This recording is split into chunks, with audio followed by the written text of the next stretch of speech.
Hello, hello, hello. It is me, your true heel phenom, SP3. We are back. Pull up your chair around the round table for our next round table review. This time for New Japan Pro Wrestling Dontaku Nights 1 and 2. Boy, oh boy, did a bunch of match of the year lists change over these two nights, and a whole bunch of news to talk about with New Japan Pro Wrestling. I am back once again with the master of ceremonies when it comes to NJPW. He is the man, the myth, the legend, the host of J News Japan, the one, the only J News. Oh, shit. Ladies and gentlemen, I apologize for my sabbatical. I am back from my hiatus. It has been a long, very long and arduous month for me. But we will get right into this. But before we do touch on any news, make sure that you remember to like, share, comment, and subscribe to the True Heel Heat YouTube channel to check out all the wrestling news that is there for you. But we do have a third correct, person sir. with us around the round table. He also joins us for a bunch of these New Japan Pro Wrestling roundtable reviews. He is the head of the table of the Switchblade campaign, the man of 1,004 numbers, StatKing. What's up, guys? Thank you for having me. I just want to say happy Bullet Club Day to both of you, a little belated. But, you know, after this year's Bullet Club Day, we can all breathe a little bit easier, especially now that we're getting this old, tired, washed, no abs having Hiroshi Tanahashi out the fucking door. Jesus Christ. And you literally set yourself up with a layup and you shot a 3 instead. You said you said you hope everyone is breathing, and Right. You didn't say breathe with the switchblade. Like, come on. No, that's implied. That is No. You gotta complete the catchphrase, man. All right. But yes, like J News says, share this video with all your wrestling fans, friends, family, social media platforms. Like, comment, share, subscribe. We want to know in the comment section what you thought about Wrestling Dontaku Night 1 and Night 2. Of course, as usual with New Japan Pro Wrestling, I'm going to hand this over to the pilot of this ship, J News, because first we got to talk about some big news coming out of these events. Yes, indeed, we do. Ladies and gentlemen, this is going to be my section of this recording to read some verbatim to you from the New Japan Pro Wrestling website. Thank you for your support of New Japan Pro Wrestling, fans and everybody alike. On Friday, May 7th, the Japanese government announced an extension to the state of emergency currently in place in Tokyo, Japan, and other prefectures. In light of this announcement, as well as current COVID-19 infection statuses with current stars on the roster, and in order to prevent any potential further spread of the virus, New Japan Pro Wrestling has arrived at the decision to postpone the Wrestle Grand Slam events in Yokohama Stadium and Tokyo Dome, previously scheduled on May 15th and 29th, respectively. New Japan Pro Wrestling deeply apologizes to all fans looking forward to these events for the inconvenience and disappointment caused. So that's pretty self-explanatory there. New dates for both events are going to currently be finalized. More information will come as follows in the coming days and weeks, if not months, at this point, due to the bastard that is known as COVID-19. Guys, your take on this news that was announced yesterday. Well, I was really looking forward to the May 15th show because that's my birthday. It took away your gift. Yeah.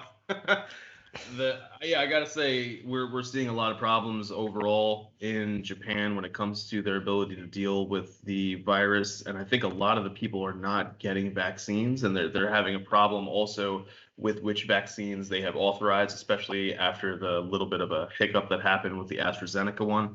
So this is kind of par for the course. I mean, there's even talk that the Olympics may be in danger, especially after they postponed it from last year to this year. And now they're still having problems. So hopefully they're able to figure all this out. But see what happens. I mean, I'm just disappointed because after these two shows, May was probably looking like the greatest month of wrestling of this year, or probably in a long time, because the Yokohama event was going to be the same day as Impact Under Siege, that has a big 6-man tag match with the Elite versus Eddie Edwards and Finn Juice of New Japan Pro Wrestling. You were also going to have WrestleMania Backlash. If you're interested in that, I know not many people who watch our New Japan roundtables or StatKing, or you for that matter, J News, are interested in that. But that has a bunch of good matches on the card, like Cesaro versus Roman Reigns. Later in the month, we were gonna get the Tokyo Dome show that would have the winner of the main event of Wrestling Dontaku Day 2 against Kazuchika Okada, as well as the following that same day is our friends at Battle Club Pro, their return to independent wrestling, and then the following day was going to be Double or Nothing, which all of those events are still going on. It's just very unfortunate that the situation with this global pandemic is still harping and really damaging the ability for New Japan to run shows. I just think that they need to get tighter with this. And speaking on what StatKing said with the Olympics, if the Olympics are endangered of not happening in Tokyo, they might lose this shit altogether, because they're not going to postpone it for another year when they're going to do the Olympics in 2024. They would literally just scrap it and then come back in 2024, and that would be to the next wherever place is supposed to be with the Olympics. That would mean that Tokyo would lose out on it completely, and that would be very unfortunate.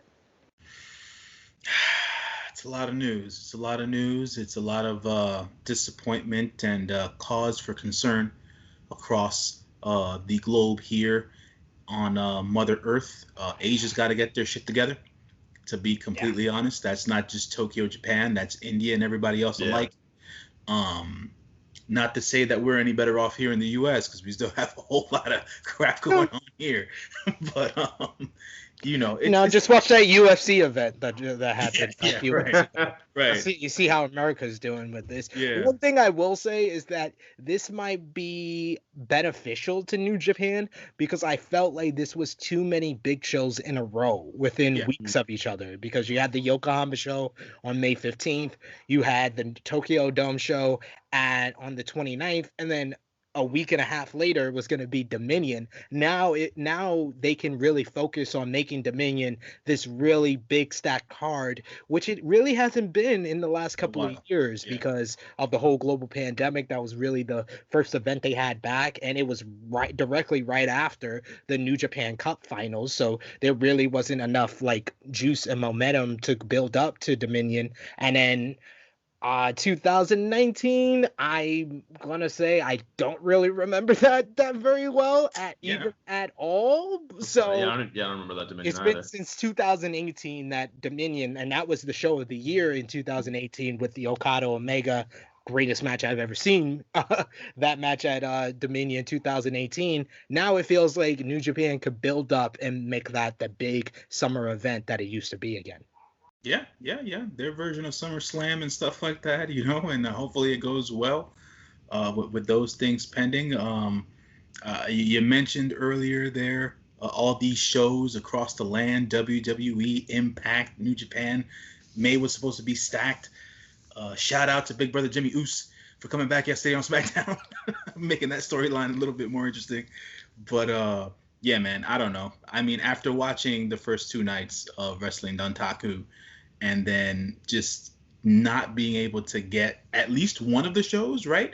Because it would have been cool if they would have kept the show on the 29th and had it at Yokohama instead of Tokyo Dome, since we already had Wrestle Kingdom at Tokyo Dome. That's true. And then I think maybe moved them in a little bit later into the month of June. Probably would have worked out for the best. But it is what it is at this point. Everybody books the way they want to book, and we have a show to get to here, night 1, Wrestling Dontaku in Fukuoka, Japan, at the Fukuoka Convention Center. 2,211 New Japan Pro Wrestling fans in attendance. Monday, May 3rd, this took place. First match up, we have the creative all the time 8-man tag team match that New Japan loves to put together. We had the one, the only, Master Wato on his way to the Grandmaster, Tiger Mask, Hiroshi Tenzan, and Toru Yano going up against Bullet Club members Dick Togo, Taiji Ishimori, Yujiro Takahashi, and the low-level Sergeant Evil. That's now. He's like the assistant deputy. Yeah. Like, he's like, like Sergeant. I feel like it's too much. high. It's too high of a stature. He's an assistant deputy. Gotcha. In this match, to give you guys the results here, the Bullet Club team wins the match. Taiji Ishimori hits the Bloody Cross on Tiger Mask to get the win here. 90 minutes and 57 seconds worth of a match to start the show. Not much doing here. We know what this match is pretty much for. It is, if not card filler, but at the same time to try to evolve and expand upon whatever existing storylines are taking place here, right? Not really. What storylines going on? I mean, I don't know. I mean, Hiroshi Tenzan and Master Wato, they had a tag match with Taiji Ishimori and Yujiro the next night. I don't know. Whatever. Also, if there's a storyline about how fast can Yano undo the buckle, I mean, right. Maybe that. That's right. Because he's just trying to do it as fast as possible now. I love Yano. Yano gets this match 1 star on his own. Basically. So I gave this match 2 stars. Because the goal of this match seemed to be revving up Taiji Ishimori, which I'm all for. I think he's someone that they've kind of taken the shine off of since losing the junior heavyweight title at Wrestle Kingdom. So I'm all for them giving him momentum again. So 2 stars. All right. Yeah, I give this one 2 stars as well. It's an opener match. It's nothing too crazy here, but Yano definitely gets the MVP award for this match. But one other thing is how the mighty have fallen. A year ago, Evil is winning New Japan Cups, turning on Naito. Now he's a curtain jerker. It's just something's wrong here. Man, if that's not proof that New Japan made the wrong decision, I don't know what is. Hey man, we're all allowed mistakes sometimes, you know. They're trying their best this year with their new IWGP World Heavyweight Champion, which I believe is going great so far. I mean, even that started with him becoming a domestic violence abuser. Correct.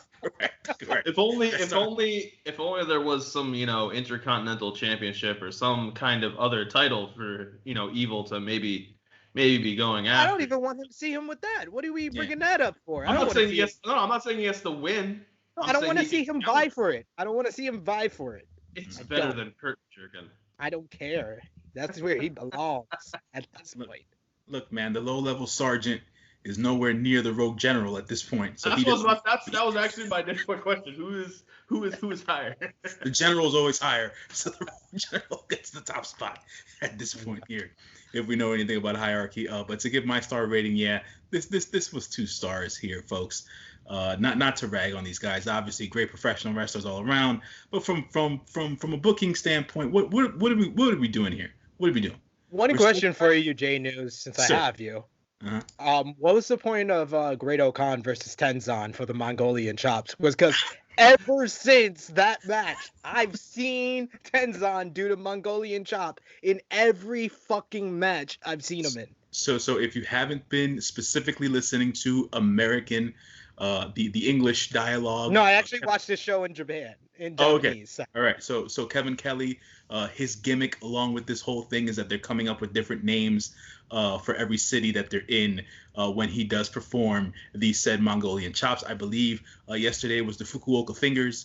So that's how it's working out. Okay, that now makes sense. Because when I first watched both of these, I watched them in Japanese, and this morning I was trying to get through them again with the English commentary just to refresh my memory and everything. And I was like, why is this guy talking about like Fukuoka fingers? I just chalked it up to Kevin Kelly kind of being a nerd, and I'm just gonna. That's That's what I chalk it up when his monitor goes out every time Yano does a logo. That's just getting annoying at this point, but it is what it is. It is what it is. Second match of the night here, 6-man tag. We had members of Chaos, Sho, Yo, and Kazuchika Okada, the Rainmaker, going up against members of Suzuki Gun. Yoshinobu Kanemaru, El Desperado, and Minoru Suzuki. 10 minutes, 31 seconds worth of a match here. Sho and Yo looked good, right? Okada did his piece towards the third, like 3/4 into the match or whatever the case is. I think he got a couple of seconds in the ring. Suzuki still being the murder grandpa that he is. It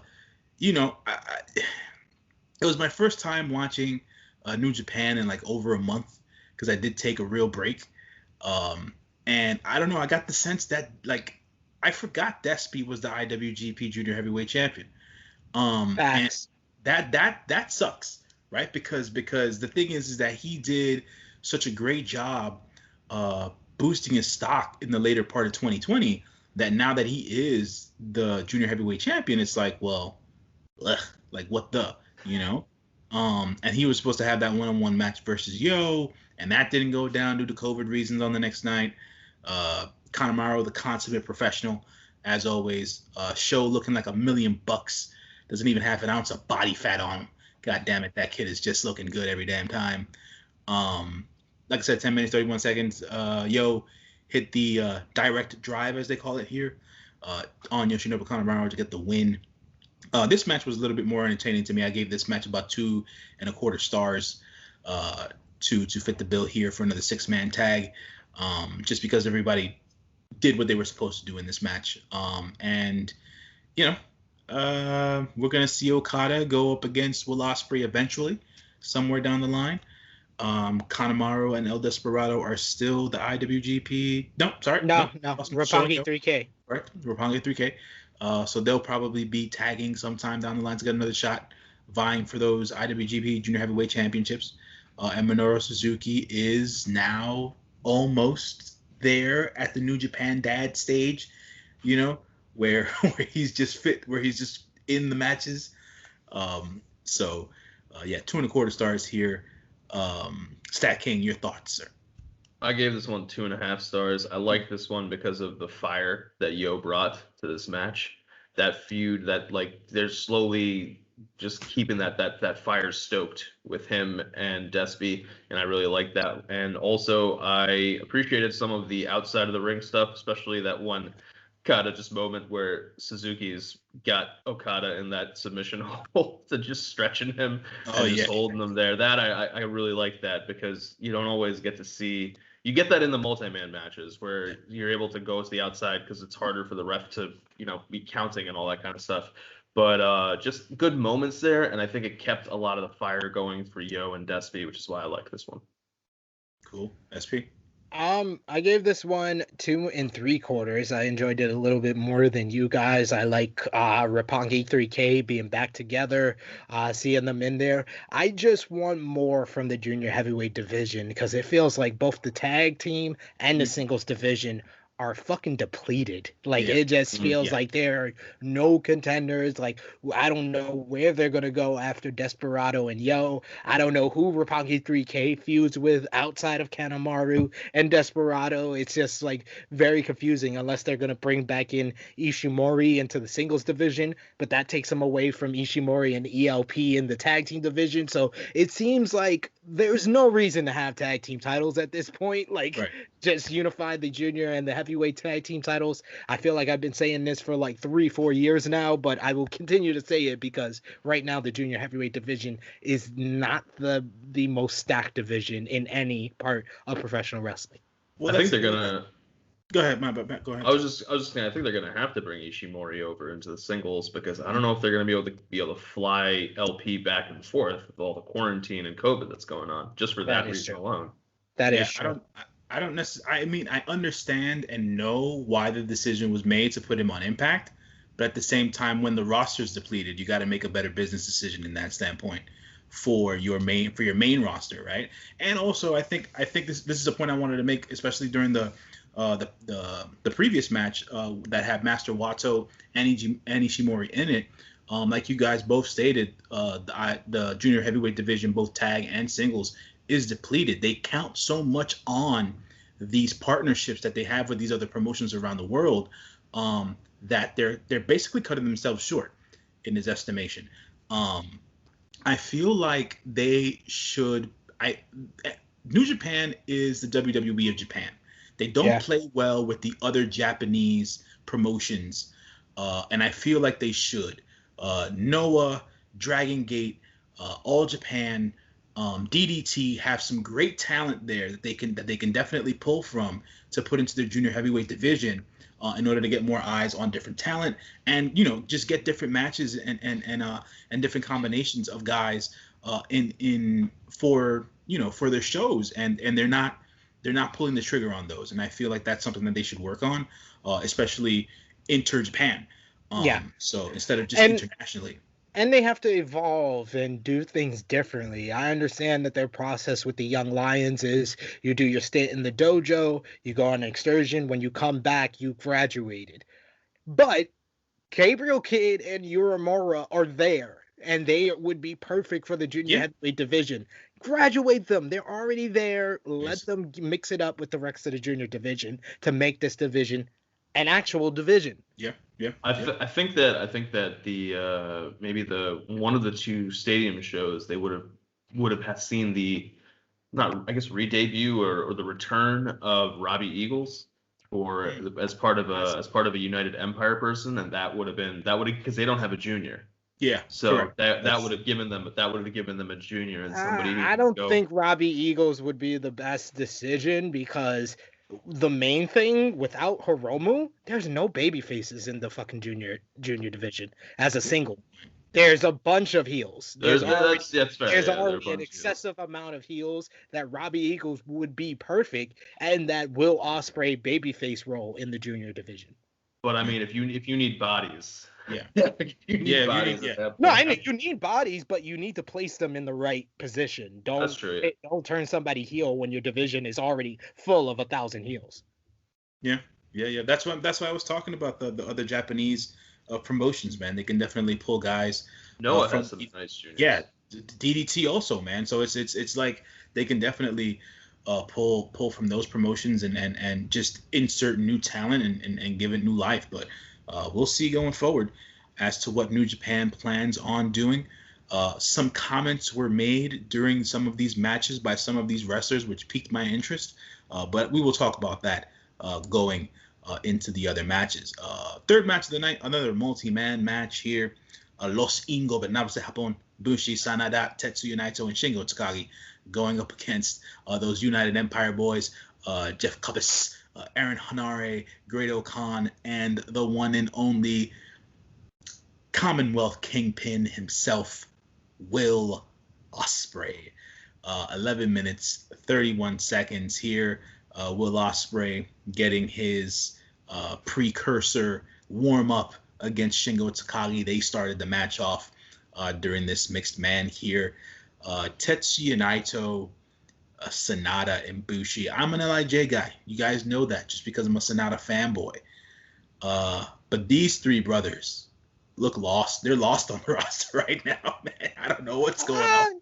No, I mean, Naito. They seem to be building to a Naito and Great-O-Khan match. Thing, but how many more times do we have to get the Great-O-Khan go over on one of the formerly top talents?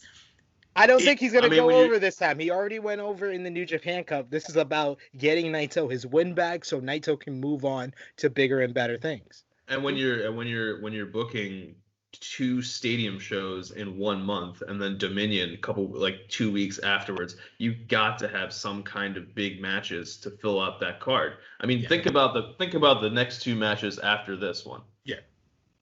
So they got to do something. We need better semi-main event and build grudge matches on these other shows after this show. Because the like you said, Naito versus Great O'Khan, they got Hanare pulling his hair out because Sonata keeps on hitting that O'Connor bridge on him and stuff like that, keeps on getting the best of him. Obviously Sonata's the better wrestler at this point, so what does it matter? And what's Jeff Cobb do? I mean, Jeff Cobb is fantastic. We all know how great Jeff Cobb is. What is Jeff doing right now? And I'm kind of disappointed in you, J News, because we made Evil Dick a thing. Yeah. Evil Dick a thing. And I thought that you would continue with the theme of our last roundtable review with our good brother Phil Lindsay and call Aaron Hanare gentrified Aaron Hanare. Because that's what Will Ospreay did. He gentrified Hanare. Yes. He went from Toa to Aaron. He did gentrify. That's just anyways. Where am I here? So yeah, Sonata hit the O'Connor bridge on Aaron Hanare. This match, I didn't know what to say about this match per se. It was classic LIJ stuff, team wise, right? Mm-hmm. Fluidity, very hit, go and plant, or as I like to call it and stuff like that. Ospreay, man, happy belated birthday to Will, by the way. His birthday was yesterday. Happy birthday, 28 years old for young William there. I think that outside of Jay White being probably the best promo in New Japan Pro Wrestling, right? Will, I'm not going to say Will's a close second, but he's gotten very, very good, very, very fast. I've seen him cut a lot of his promos, especially through social media and stuff like that, and they're very believable. And his stuff after the matches is always hilarious to me. So I think Will's doing a bang up job. It's not the greatest, but he's doing the best with what he has. And yeah. Yet again, I go back to Jeff Cobb not being able to hold down whatever he's trying to hold down. Bushi's just there, more or less. Yet another junior heavyweight that's just hanging about. As I was saying before, Ospreay not far behind in the promo category. For my estimation, I'm only speaking for myself. When it comes to the Gaijin wrestlers in New Japan. What do I think about this match necessarily? I mean, it's a solid 2.5 stars just because it's LIJ versus the United Empire. Everybody is highly talented on both sides. Didn't see anything out of the ordinary, which would make me think anything less of anybody here in any of these in this particular match, because we're all looking forward as to what was going to happen for night 2 1-on-1 versus Shingo and Will Ospreay. SP, your thoughts on the third match then? I gave this 3.25 stars. I think that LIJ and the United Empire have developed really good chemistry, and the stuff with Ospreay and Shingo were a nice preview for day 2 of Wrestling Dontaku. And I like the themes that have been developed with Aaron Hanare kind of feuding with Sonata. You got Great O'Khan and Naito and LIJ being trolls to Great O'Khan, attacking his hair. That's something unique. I've never seen like people focus on a ponytail like it's an arm, like they're doing like the Rock and Roll Express double axe handle on the arm on a fucking ponytail. That's just hilarious to me, and this was entertaining, so I give it 3.25. StatKing. I gave this one 2.5. It is. I think Sid's got a point there about the chemistry. They do seem as though they are working well together. I kind of want to see Sonata Jeff Cobb. I know Sonata and Aaron Hanare is there, but I kind of want to see more of Sonata versus Jeff Cobb as opposed to Hanare. Hanare just is, I don't know, like he's just there to me. Like even when he made the reveal that he's part of this United Empire, it just was like, oh, okay, all right, cool. Like we have to announce who's this new member, and it's Aaron Hanare. And I guess maybe it would have been a little bit better if the crowd was able to do a little bit of a gasp, but I don't know if they would have even gasped when he did come out there as the person who was joining the United Empire. I think that my favorite moment of the match is, besides the double axe handle to the hair, is the smirk from Sonata after he rolls up after the win. Like he just looks at the camera like that little smirk about, yeah, we got Hanare again. Like that was I think probably my favorite moment, but 2.5 stars. It's good.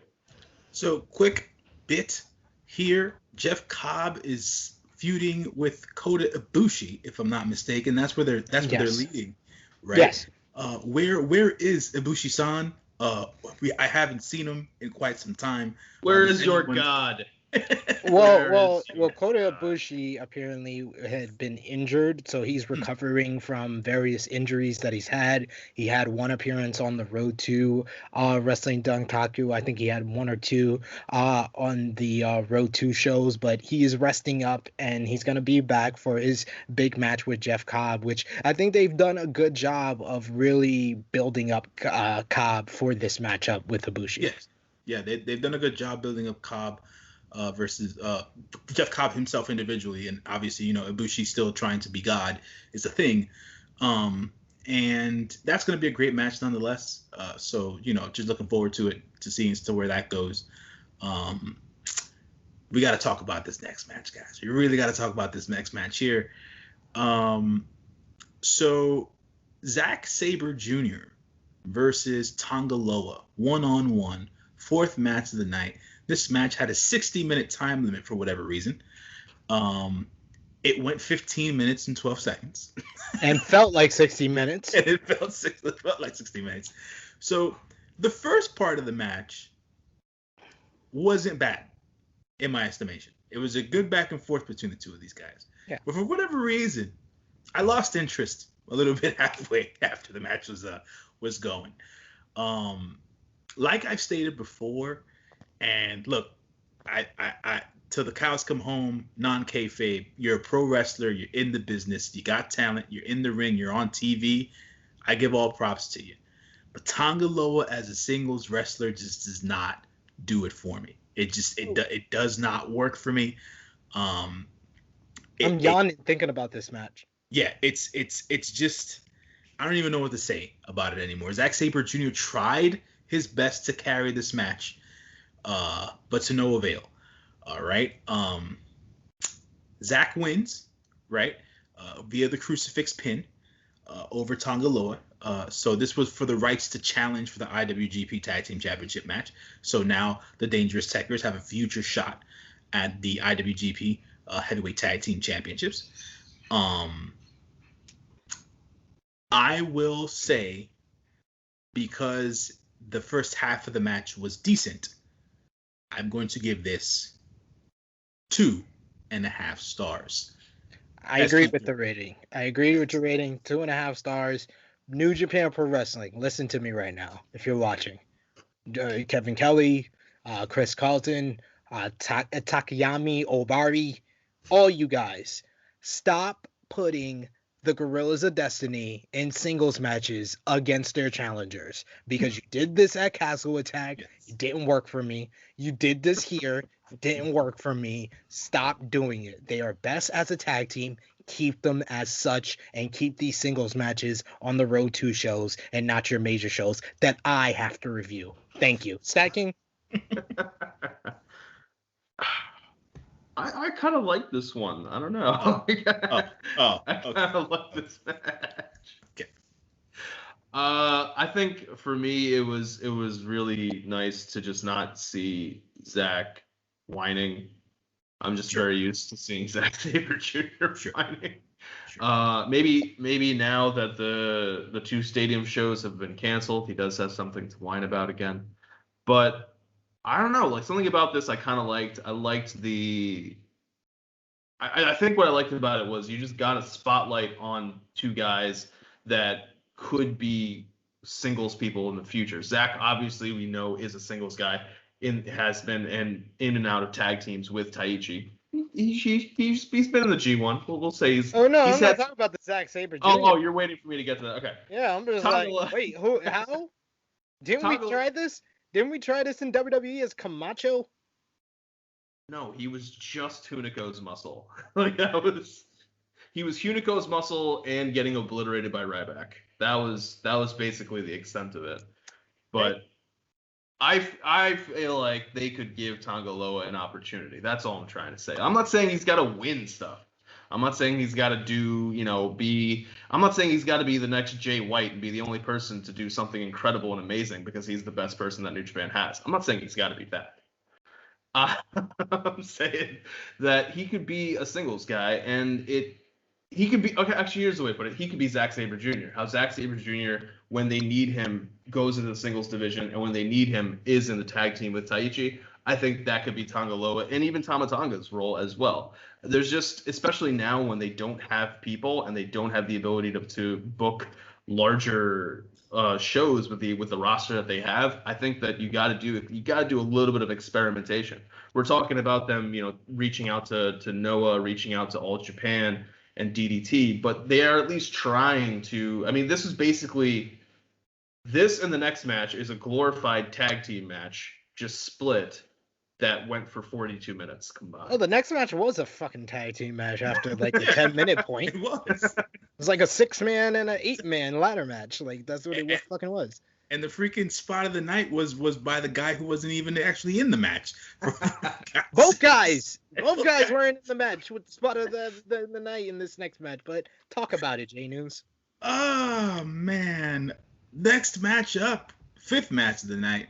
We've got our resident singer, Taichi of Suzuki-gun, versus the other half of the Gorillas of Destiny, Tama Tonga. If you were to gentrify Tama Tonga, his first name would be Thomas. That would be the case. This was a Iron Finger from Hell ladder match. Highly, highly entertaining. 27 minutes and 11 seconds. All the chicanery. 27 minutes? Yeah. Jesus. Now I understand why Dave gave this rating. That's why I said this. That's why I said the 15 minutes plus 27 is 42. Yeah. It was to be honest, minutes. It was 42 minutes for Techers and God versus each other.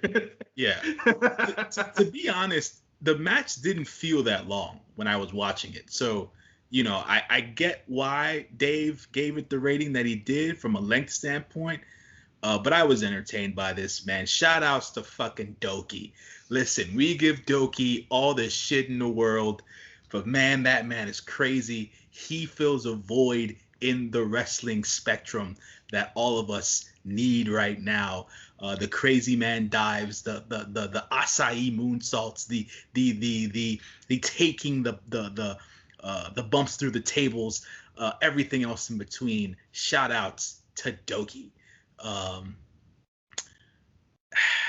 Look, I'm getting tired of Jado, man. Really getting tired of Jado.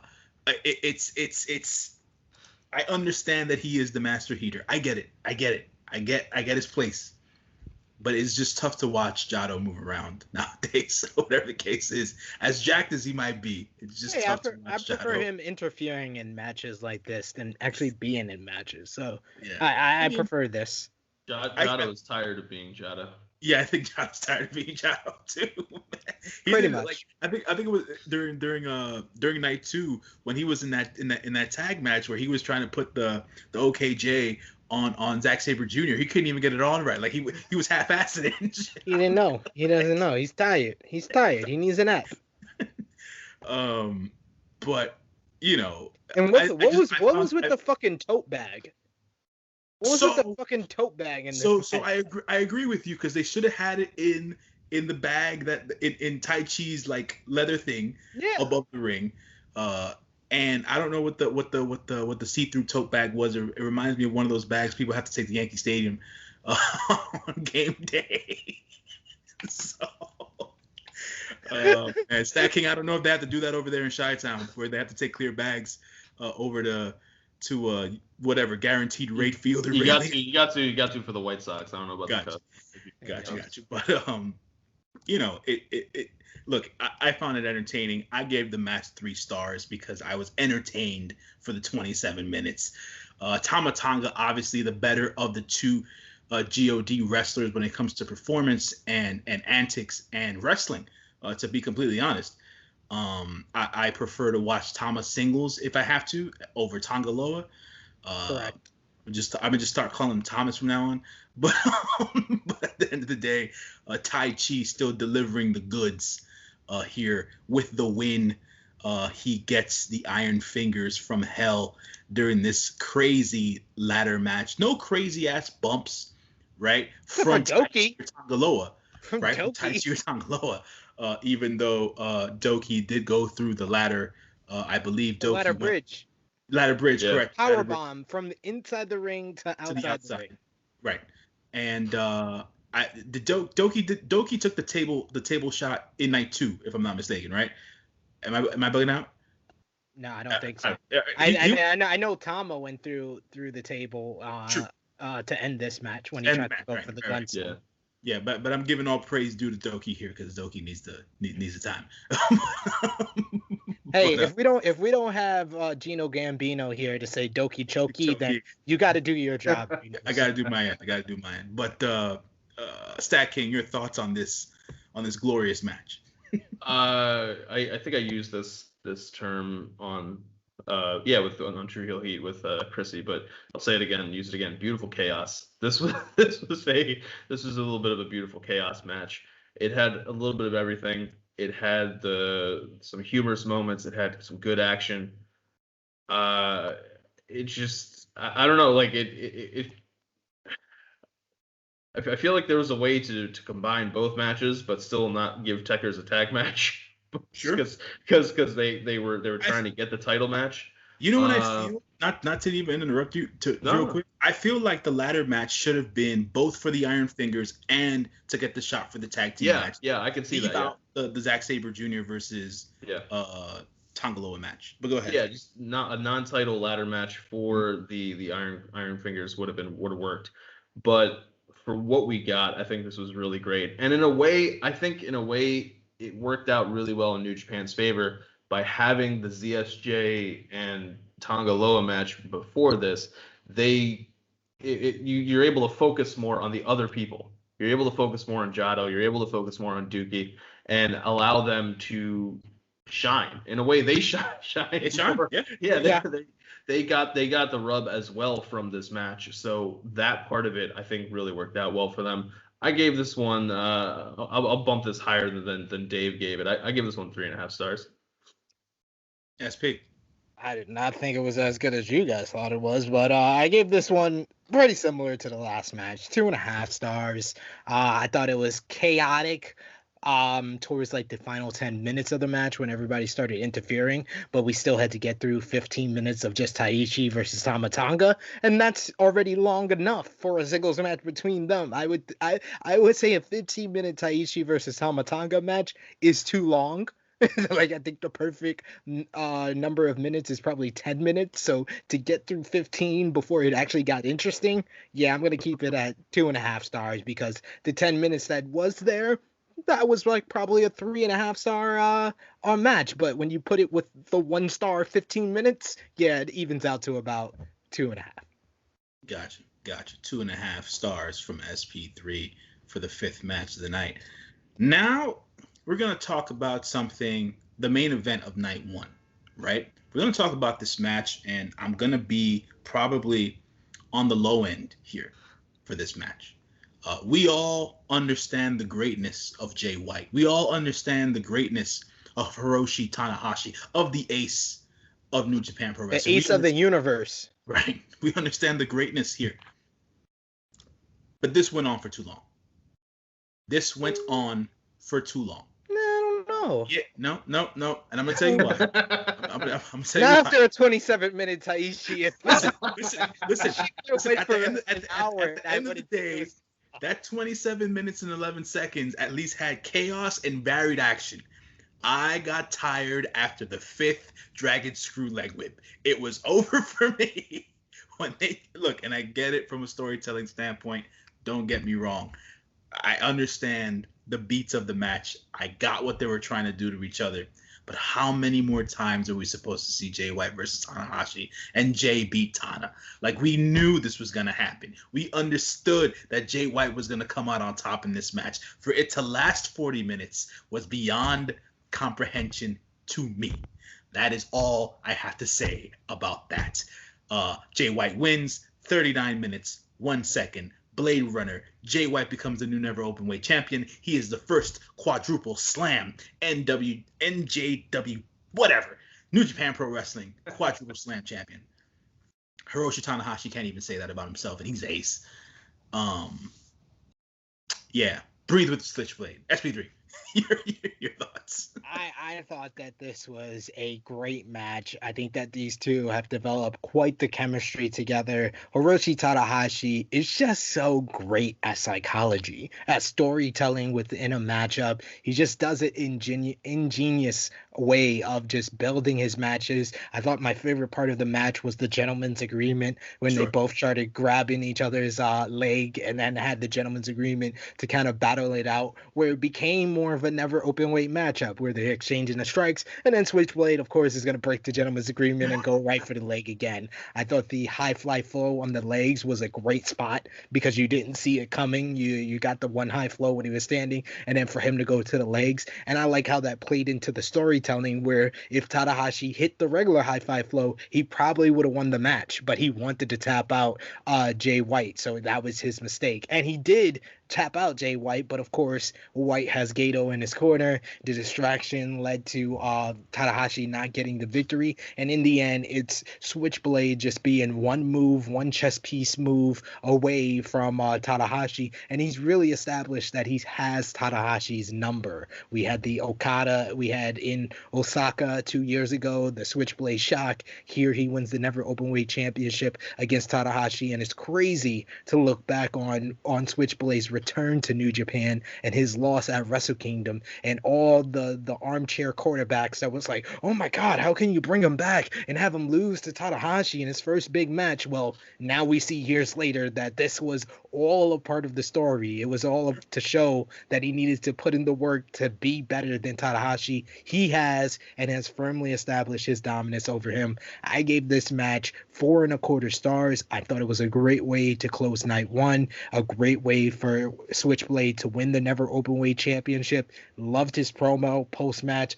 talking about himself being a belt collector, talking about all the titles that he's won, and him becoming the never openweight title champion continues the narrative that we've been talking about the last couple of New Japan specials as well as roundtables, that New Japan is establishing and cementing the never openweight championship as the secondary title. It's no more the hard-hitting bad BMF championship that it was of the past. It is really establishing itself as the new Intercontinental Championship.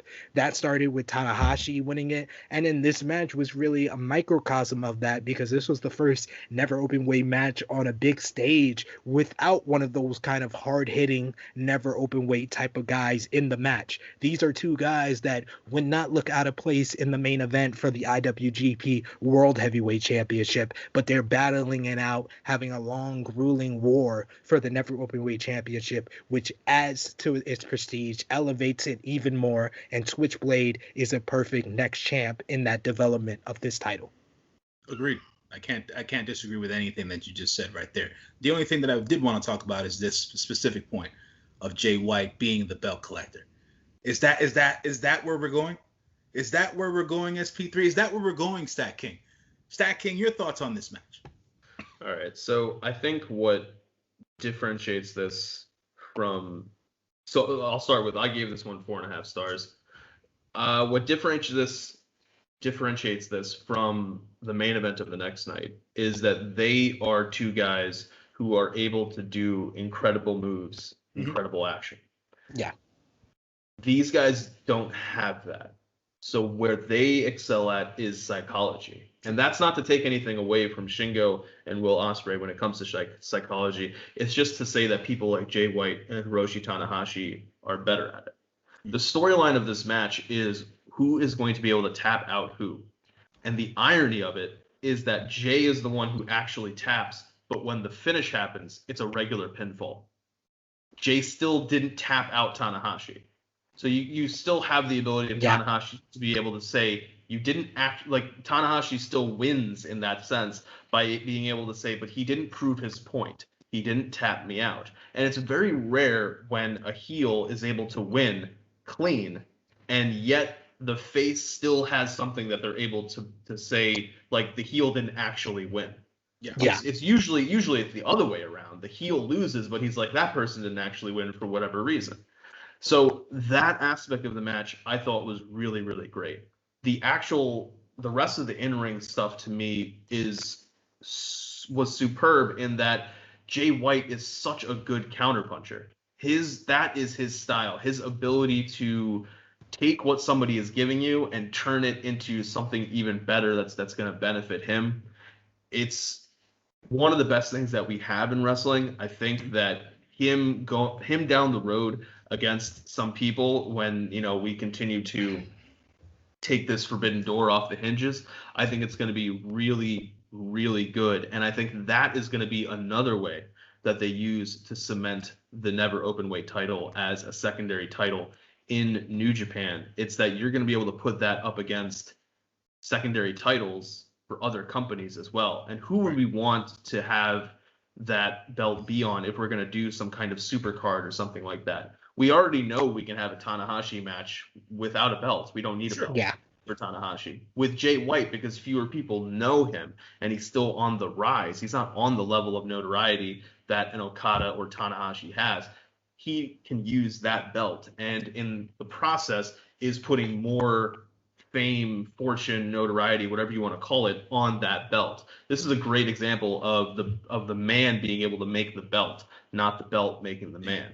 Yep. And I think that Jay is continuing to get better and better as a heel. And I think, I can say maybe the match went a little bit too long than it needed to, because we kind of did know what was going to happen. But at the end of the day, this was a overall, I guess a unofficial, official just celebration of Bullet Club, considering how many Bullet Club matches were going on. Sure. So let them get to 39 minutes. We still got what we knew was going to happen and what we kind of wanted. Like, I mean, does Tanahashi need the Never Openweight belt? Not really.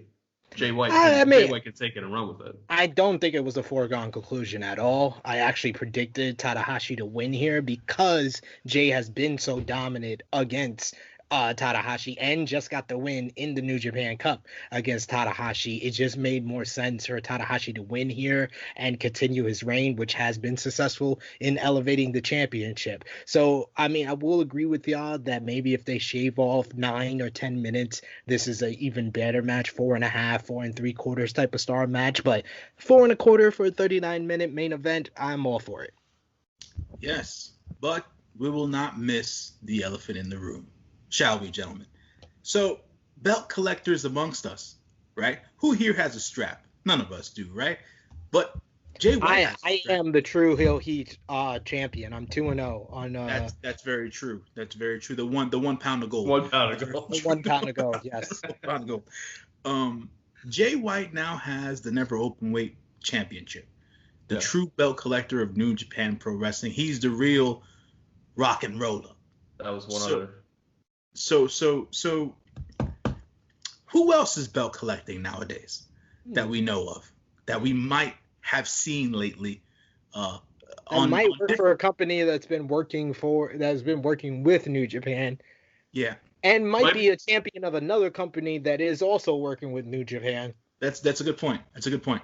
And might be the champion of another company that's working with New Japan as well. Yeah, yeah. And might be a guy that's allegedly insulting one of the companies that he is the champion of by not wearing their title. If you listen to idiots like Bully Ray, and he might be former leader of the Bullet Club too. Yeah. That guy, that particular guy. This has been building for a while now, and I didn't necessarily see it until yesterday, because Kenny always mentions Jay White as the person he contacts all the time.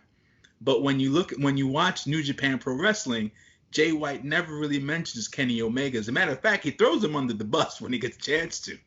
So, that's your friend. Who did Jay get that U.S. title from?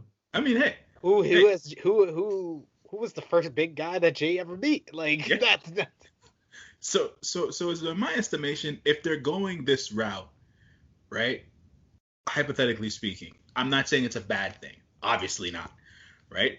But how do they make this, like, is it going to be Bullet? Is it going to be, are they called the Super Elite? Is that the term? They're called the Elite. The Elite, okay. So is it going to be the Elite eventually versus the Bullet Club? That's been the storyline kind of since the beginning, man. Right. I mean, let's. But I mean, well, think. No, that's not going to happen. I think this is just Jay talking shit. Okay, all right. Well, that aspect, yeah. But I mean, like, headlines. if they go for it, that's kind of been what they've planted seeds for and if they do want to go for it. Tama Tonga saying that's not the real Bullet Club, right. Them going on and on about that. Like, that has been there so that if they do want to pursue it, they have that option. They have that built in. All right.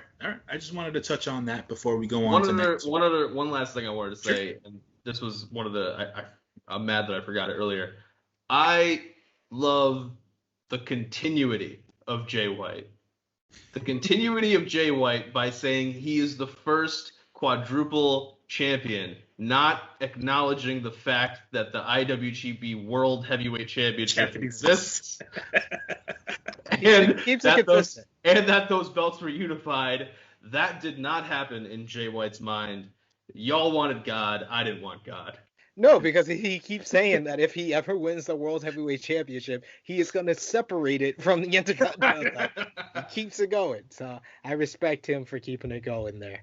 All right. So right now, talking night 2, Wrestling Dontaku took place May 4th, Tuesday, Fukuoka Convention Center. In this particular event, 2,367 New Japan fans in attendance. Match number 1, 6-man tag. We have members of Suzuki-gun, Doki, Zack Sabre Jr., and Tai Chi. Los Locos, Dangerous Techers. Versus Jado, Tongaloa, and Tama Tonga of the Bullet Club here. 10 minutes exactly for this particular match. I'm not sure what. So I'm gonna read this real quick. Under the match time, if fans you ever go to NJPW1972.com to read the results, there is a comment here that says, "Hurrah! Another year. Surely this one will be better than last." Oh, Zach, yeah, that's march of progress will lead us all to the happiness. Yeah, that's Zach's finisher. That's the actual name of his finisher. Really? Yes. So, Zack Sabre Jr. wins this particular match with that particular finisher over Jado. Still continuing on with the World Heavyweight Tag Team Championship beef between the Dangerous Techers themselves, Tongaloa and Tama Tonga. Will we ever get the one-on-one versus Doki and Jado? This has been the slowest build I have ever seen to a one-on-one confrontation in my life.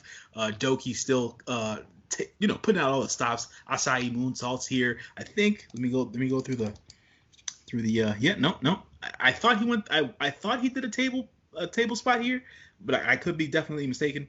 No, it is what it is. It wasn't this match. It wasn't this match, but yeah. Techers and GOD will face off sometime down the road for those tag belts. Gentlemen, your thoughts?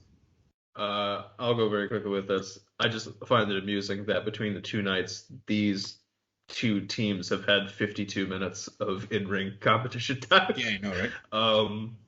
This match was good. It was a solid opener. I'll give this one 2 stars. Sid, what do you got?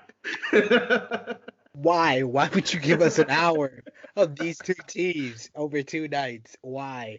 I gave this match a 1 star and 3/4. It was there.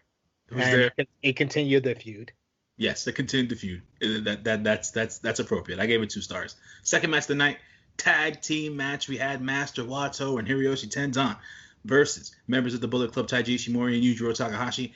This match went 10 minutes and 24 seconds. It seems like SP3 said about night 1, Taiji Ishimori is being built up yet again to go back into singles competition for the IWGP Junior Heavyweight Championship. But being that him and Master Wato are the lone juniors in this match, we might see some sort of a match between these two gentlemen down the road, just from how New Japan does their booking. Taiji Ishimori hits the Bloody Cross here to get the win over Master Wato. Tenzan usually going through his Tenzan hits, this time hitting the Fukuoka fingers on Yujiro Takahashi and Taiji Ishimori during the match. And Yujiro Takahashi, I don't even know what to say about Yujiro anymore, man. It's tough. It's a tough sell. But yeah, this was more of a build for Taiji Ishimori than anything else. Going forward in New Japan Pro Wrestling. SP3, your thoughts on this match? 2 stars.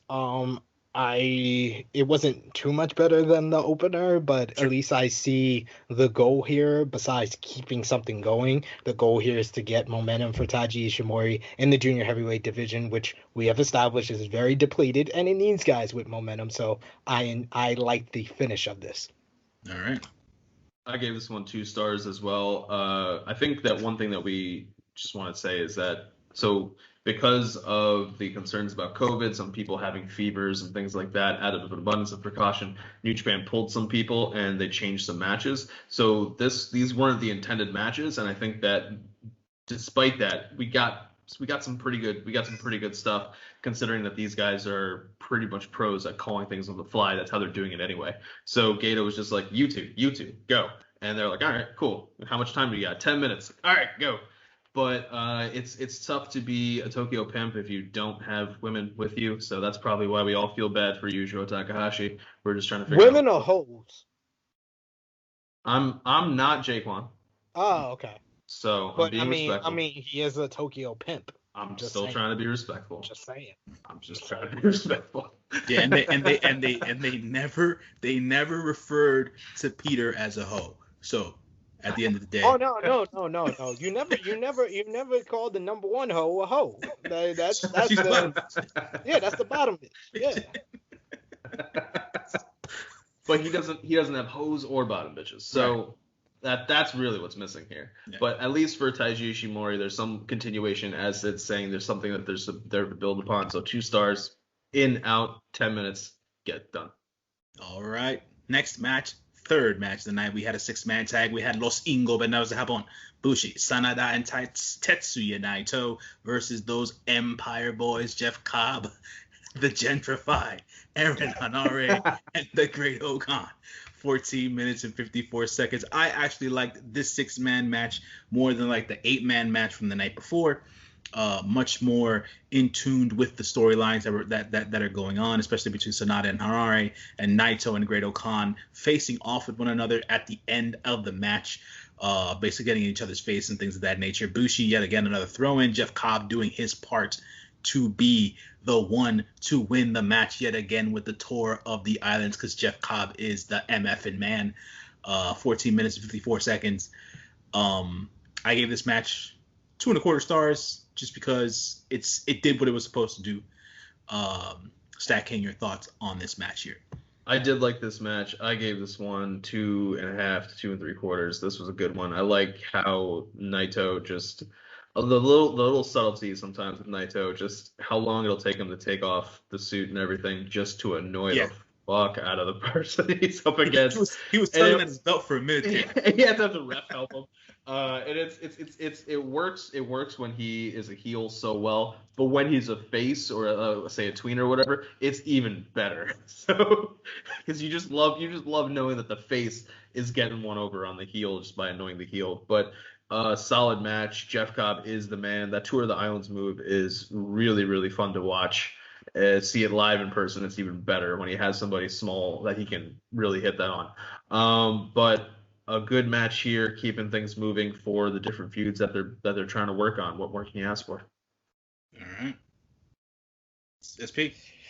I gave this match 3 stars. Like you, I thought it was a little bit better than the match on day 1 in different ways. You didn't mention the other rivalry in here. There was no throwaways. The number 1 rivalry was that of Jeff Cobb being the Tokyo pimp of Bushi, and Bushi just basically not even being his bottom bitch, but just being his bitch and taking pinfalls after pinfalls after pinfalls after pinfalls to Jeff Cobb, and that continued here. I enjoyed that. I enjoy the United Empire. They're starting to get the flow of being a team, and I like that they're establishing Jeff Cobb as this kind of enforcer of the group and difference maker, and him hitting the Kamigoye before the Tour of the Islands was a beautiful touch to continue his rivalry with the Bushi. And then the Kamigoye, get it right? It's the Kamigoye. I like that. I dig it. But yes, I love the stuff between Naito and Great Okan. I think that they have developed this very fun rivalry that's nice to look at before matches, before their multi-man matches and after their multi-man matches. Just Naito getting in the ring and totally acting like Great Khan wasn't there, even though he's like standing like right in front of him while Great Khan's doing this. Just awesome stuff. I love Naito, and I love his whole dynamic with Great Khan right now. So I've been digging the LIJ United Empire stuff. Very good indeed. And then we have another 6-man tag team match here. We had the hodgepodge team of Taguchi, Toru Yano, and Hiroshi Tanahashi versus members of the Bullet Club, Dick Togo and Evil Dick, along with Jay White. 12 minutes and 14 seconds here. The highlight of this match for me was Toru Yano. That was the highlight of the match for me. His continued chicanery, the elongated intro by the ring announcer. Dick Togo does absolutely nothing for me. The low-level Sergeant Evil is exactly who I said he is, the low-level sergeant. And Jay White and Tanahashi, regardless of how much they might have done in this match for short spells, took the night off here, which is why I said that Toru Yano I mean, they were in the ring for 39 minutes the night before, so Toru Yano was the highlight of this, and Taguchi didn't give me anything in this match. Tanahashi couldn't even put a blindfold on Dick Togo. He had trouble doing that. Very true. At the end of the match, he did put the bag on Dick Togo's head. That's true. And Taguchi gave me nothing, which sucks, because Taguchi usually gives me some sort of comedy that I like and I laugh at, or I usually pop at, and he didn't give me anything during this match. So that sucked. Yeah, that was that. This match got a solid 2.25 stars because of the people that were in the match. But outside of that, that is all that I can muster for that. StatKing, your thoughts on this match here? This match was, I mean, it was whatever, but I will say that one thing that I always appreciate about wrestling is when you take like just snapshots of a match or something that's happening in wrestling and you send it to somebody with zero context, and they gotta figure out what the hell's going on. And I was able to do that with this match because somebody pulled somebody's hair, then somebody pulled somebody's hair, then somebody pulled somebody's hair, then Taguchi's like, wait a minute, this guy doesn't have hair. What the hell am I supposed to do?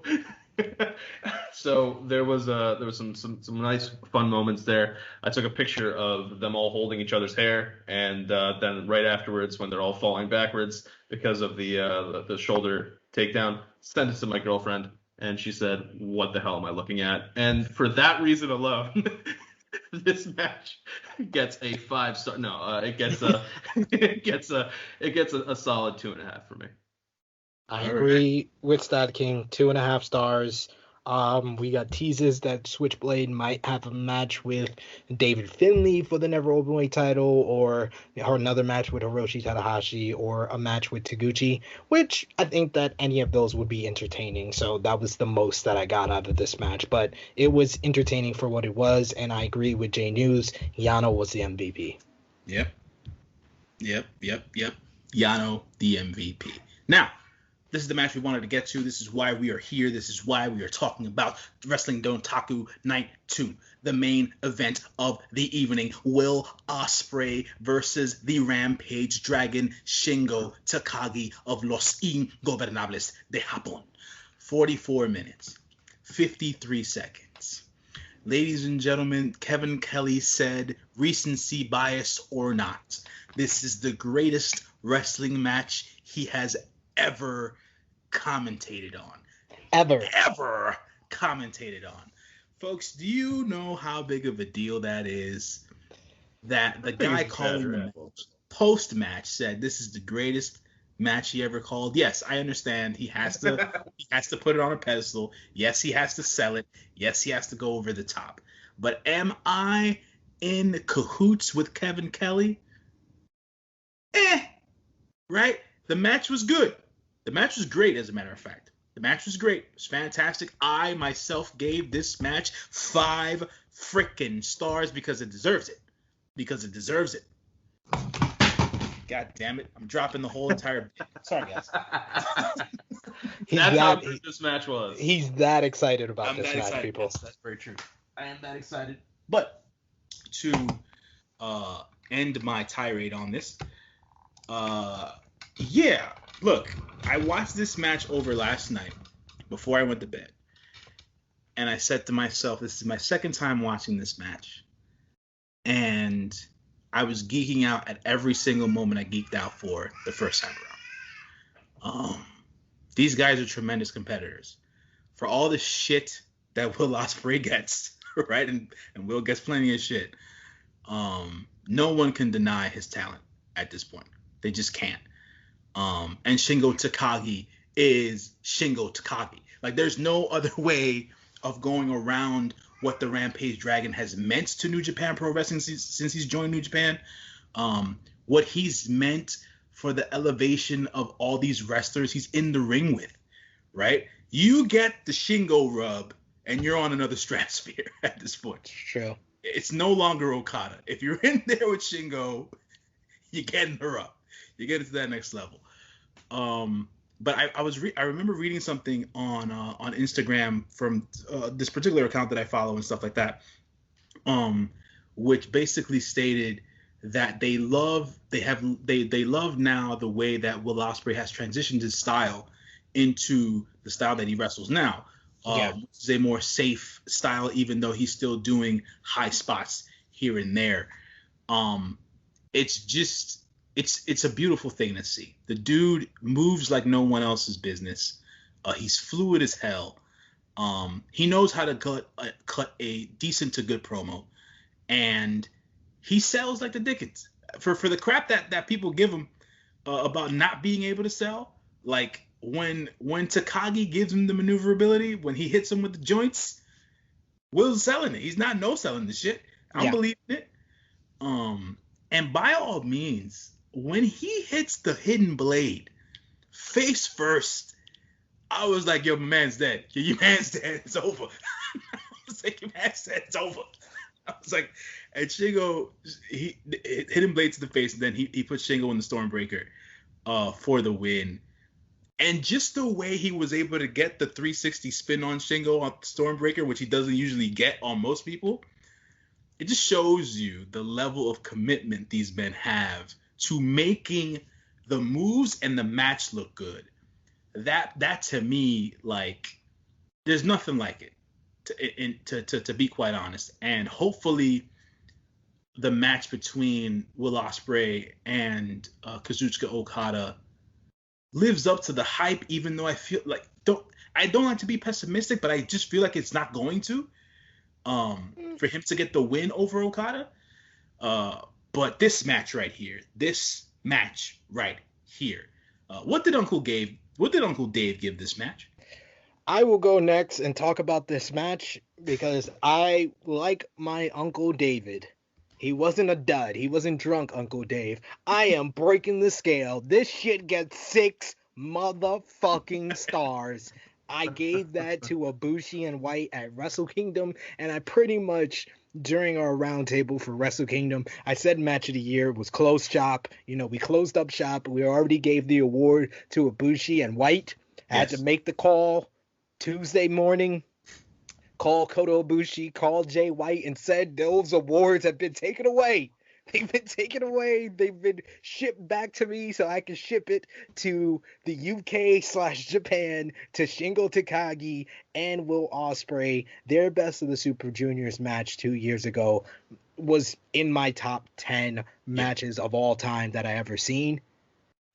And this match was probably on par or better than that. Yeah. Better than that. And this was a different type of like classic where you know, the and I think Dave said this in the newsletter, you know, with Okada and Omega, especially like 1, 2, even like the way 3 started on like a 10 because they only had a short amount of time, and then 4, by that time you saw 3 straight classics. You knew you were going to see a classic there, and we should have known we were going to see a classic because these guys had their lowest rated match of all time is a 5-star match in the G1 last year. So we should have known. But this match, the way they built it, you didn't really get the sense that you're seeing an all-time classic until like midway through, until they hit like the 25 minute mark. And then they just went to another level. Like, they started this very slow and very different from their first three matches, where you kind of got the sense that this was going to get long. And you had Ospreay working over the arm on the post. We got the one of my favorite spots of the entire year, which was Shingo Takagi doing the Made in Japan off an apron through two tables. And they definitely made me bit on the tease that Ospreay could potentially lose the title by countout. And it's not many times that I bite on the tease of a countout in New Japan, but this was one of the rare times where I could be like, maybe we can see that, maybe, because this was just like Shingo Takagi. My word, he's the most underappreciated professional wrestler in the game today. This guy has been consistently in the match of the night conversation for every single New Japan show that I've seen in this year and last year. And this year he's had a 5-star classic with Cobb at Wrestle Kingdom. He had 5-star classic with Tanahashi where he lost the Never Openweight Championship, 5-star classic and the New Japan Cup Finals with Ospreay. And then this match is better than all three of those matches. Like, it's insane. And Will Ospreay, I think I've said this a lot on a couple of shows, True Heel Heat, Wrestling Daily. The biggest star in wrestling, it's a 1A, 1B conversation. Like in the past, we've seen it with Hogan and Flair in the 80s. We've seen it in the 90s with people like talking about like Austin and Goldberg. And now we've hit the stage where it's really like Omega and Roman Reigns. That's the biggest stars in professional wrestling. And people ask me, where does Will Ospreay land there? And I'm like, he's one tier below them because he's not at that level. He doesn't have the platform that Roman Reigns has with the biggest promotion in professional wrestling, or Kenny Omega with the biggest competitor to the biggest promotion in professional wrestling, and the fact that Omega has gone to Impact and AAA and become a champion there.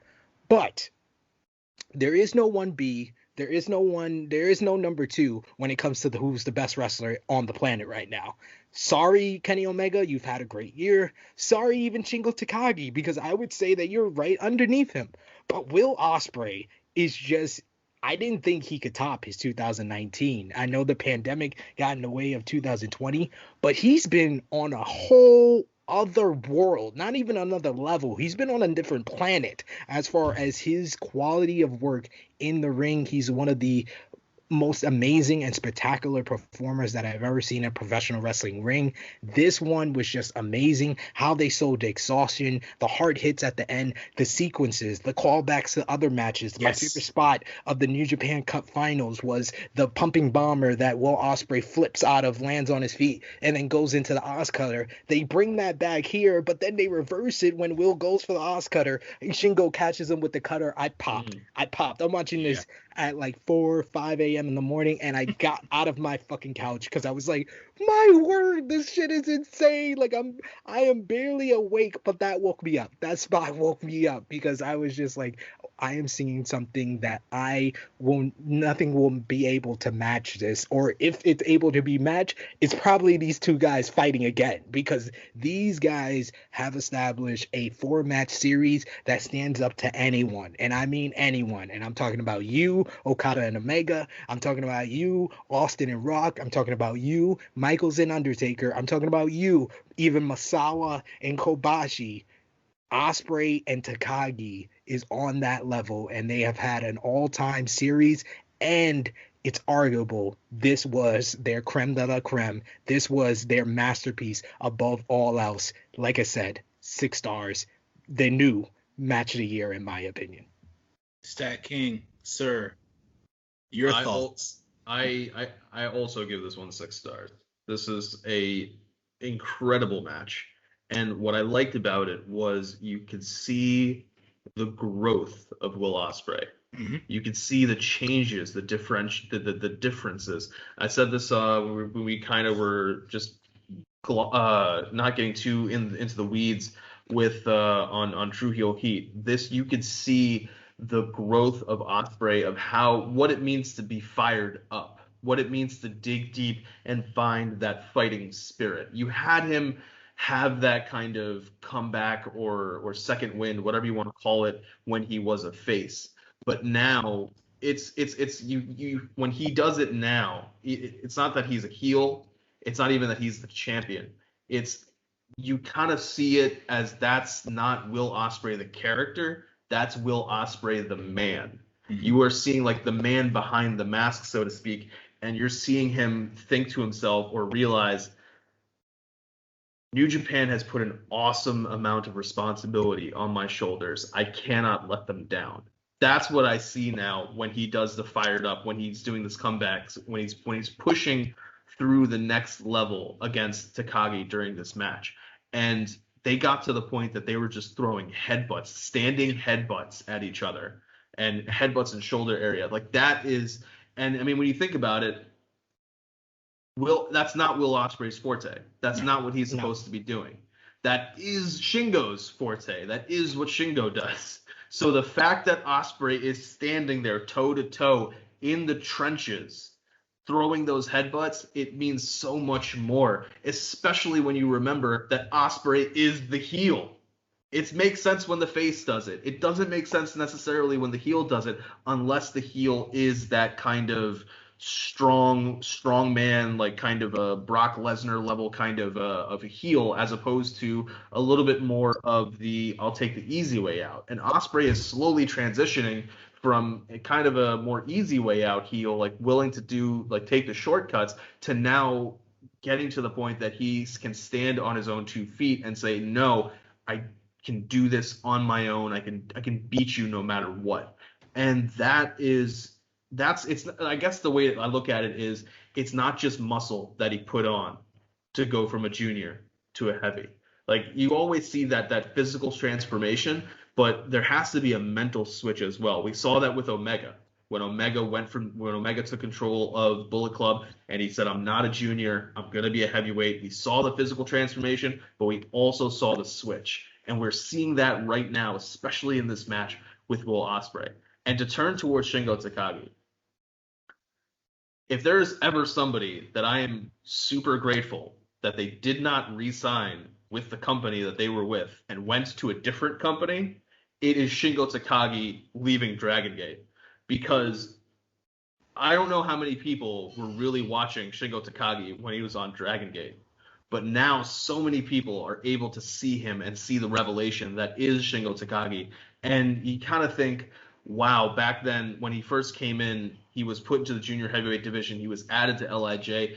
It may not have felt as though it was a proper fit. Like these guys are a family. This guy's randomly coming in and being added in. But now we've had that time. We've had that development. He fits them like a glove.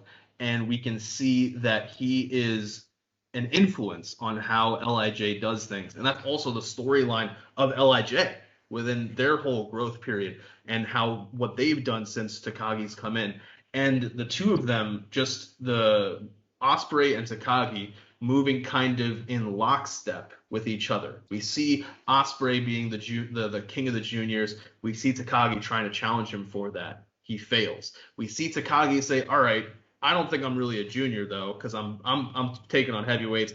I'm gonna go after this never open weight title and slowly transition myself. Ospreay saying, I'm not really a junior. I'm gonna go after. And in fact, I want to try to make the junior heavyweight title main event Wrestle Kingdom. Like that's the kind of stuff he's trying to do. He's slowly transitioning himself via New Japan Cups, via G1s. This is a slow growth between the two of them that we have.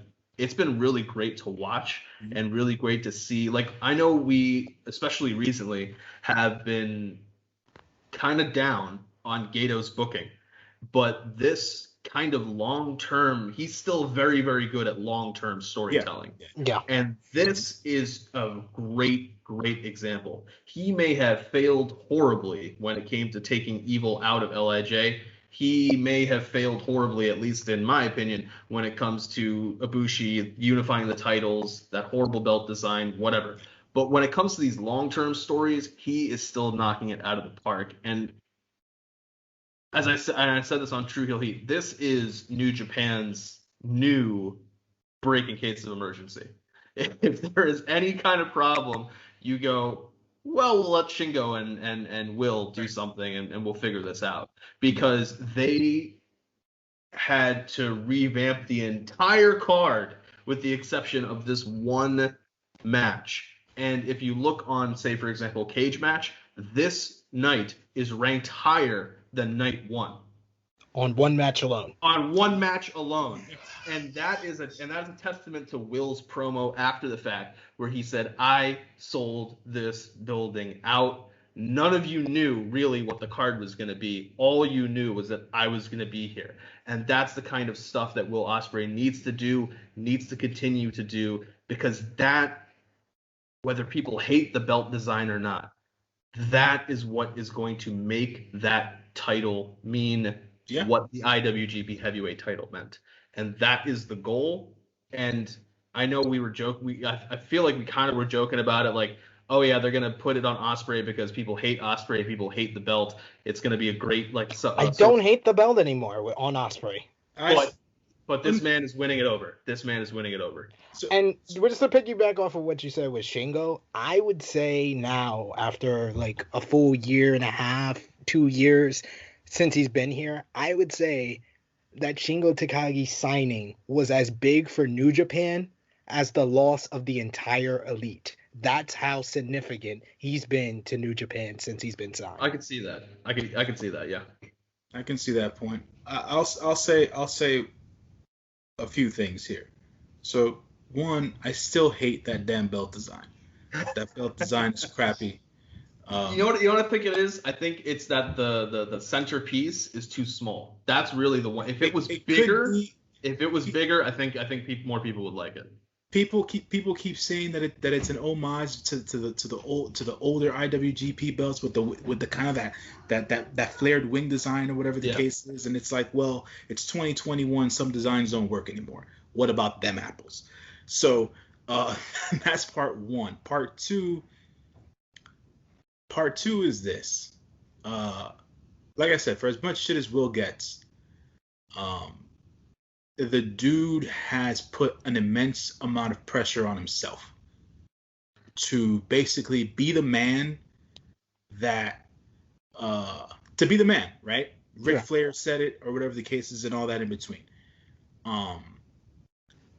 Not to say that Jay White couldn't be the foreigner top guy in New Japan, right? Because he's one hell of a heel. But for whatever reason, Will Ospreay is on another, like he says himself, and like you stated, SP3, he's on another level right now, bro. And they both are. Other worlds. He's on another planet right now. Yeah, he's on another planet. They both are really, but in different ways, right? So, from a New Japan standpoint, they are going to collide eventually, but in a big way. They've collided before, right? In other matches and stuff like that. But I feel like there is a more immense collision coming between the two of these guys, especially with with how Jay White is going to elevate the Never Openweight Championship and things of that nature. I feel like there's going to be an even bigger collision between the Commonwealth Kingpin and the Switchblade somewhere down the road. Will Ospreay's great, y'all. Stop giving him so much goddamn shit. He's a great in-ring performer. He's a decent to good promo, like I said before. And exactly what he says is true. He is on another level. And that's what it is. And that is definitely what it is right now. Shingo Takagi. I'm going to say this, and I'm going to say this truthfully and transparently speaking. Shingo Takagi is the best wrestler in Los Ingobernables de Japón. Yeah, I said it. Oh man, it's not even close. Well, right now, like, because Hiromu's not active, that's right, not even close. But the Sonata fanboy in me understands. Sonata's not even third. He's probably not even third. I would say Naito is better. Don't get him too upset. Just say it. I would say Naito is better. But anyways, he's closer to Bushi than Naito. Huh?